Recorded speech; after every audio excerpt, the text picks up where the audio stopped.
రాష్ట్రపతి నిలయం ప్రధాన రహదారి మార్గంలో భారీ వృక్షం కూలిపోయింది. దీంతో 2 హై టెన్షన్ ఎలక్ట్రిక్ పోల్స్ నేల కొరిగాయి. కరెంటు తీగలు రోడ్డుపై వాలుతుండగా సమాచారం అందుకున్న ఎలక్ట్రిసిటీ సిబ్బంది, డిజాస్టర్ ఎన్ఫోర్స్మెంట్ బృందాలు రంగంలోకి దిగి ఎవరికీ ఎటువంటి ప్రమాదం జరగకుండా చర్యలు చేపట్టారు. చెట్టు కూలిపోవడంతో ఆ మార్గంలో భారీగా ట్రాఫిక్ జామ్ అయింది. మరోవైపు విద్యుత్తు నిలిపివేయడంతో స్థానికులు తీవ్ర ఇబ్బందులు పడుతున్నారు.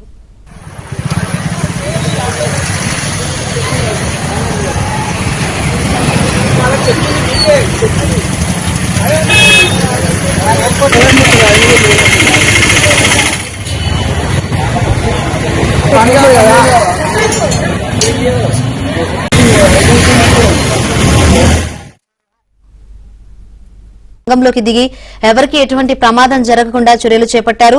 చెట్టు కూలిపోవడంతో ఆ మార్గంలో భారీగా ట్రాఫిక్ జామ్ అయింది. మరోవైపు విద్యుత్తు నిలిపివేయడంతో స్థానికులు తీవ్ర ఇబ్బందులు పడుతున్నారు.